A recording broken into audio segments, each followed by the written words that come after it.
Poznáte ten pocit, keď si o niečo myslíte, že to nepotrebujete, ale keď to zrazu vyskúšate, neviete si predstaviť fungovať bez toho. Tento akkuvrták od EGA je presne ten prípad.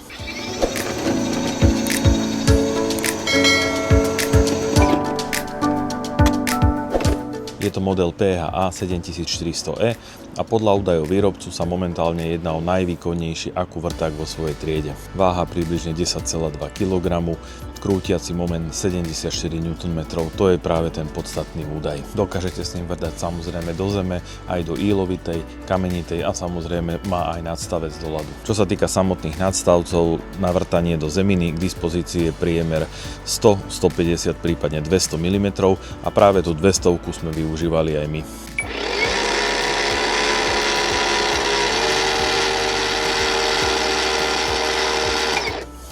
Vrták som použil na 2 zákazkách a tie vám chcem teraz ukázať.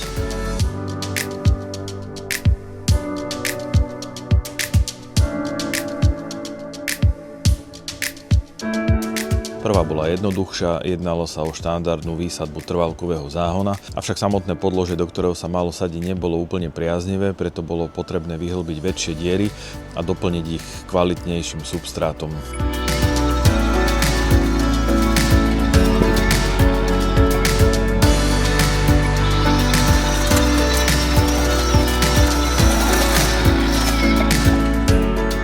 Práve preto sme použili tento vrták, aby sme vyhlbili jamu s väčším priemerom, do ktorej sme následne doplnili substrát. Týmto spôsobom sme vyhlbili celkovo 90 dier.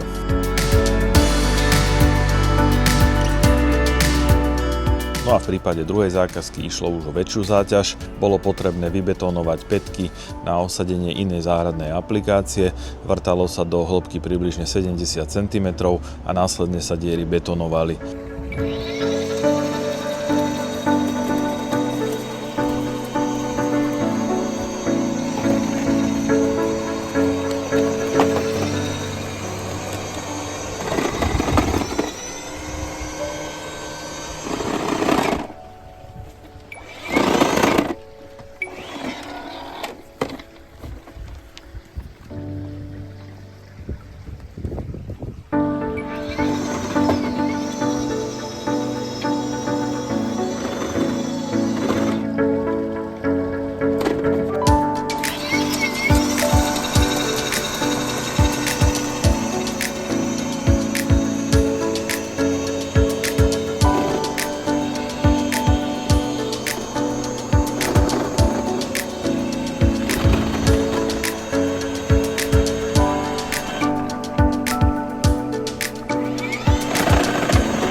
V obidvoch prípadoch to bola veľká úspora času, lebo vrták funguje naozaj intuitívne, jednoducho, hlavne má obrovskú silu. Najmä v prípade tých 70 cm dier, kde sme išli na plnú hĺbku vrtáku, bola zem naozaj premočená a vlhká, čo je v konečnom dôsledku vidieť aj na videu. Bolo treba odliepať zeminu z vrtáku. Vrták však fungoval bez absolútneho zaváhania a v priebehu pár minút boli diery vyvrtané. No a tak ako aj pri ostatných akkustrojoch, určite vás bude zaujímať, že aká je výdrž baterky. My sme použili 10 Ah baterku. V prvom prípade sme vrtali 90 dier do hĺbky zhruba 15 až 20 cm, v druhom prípade 4 diery do hĺbky 70 cm, to už bola ale ťažká mokrá zemina. Zo samotnej baterky neubudlo ani jedno políčko, to znamená, že nevyčerpali sme ani 20% kapacity.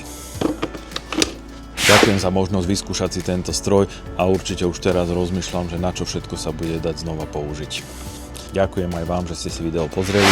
Ak vás čokoľvek zaujíma, ako vždy, píšte do komentárov a vidíme sa na budúce. Ahoj.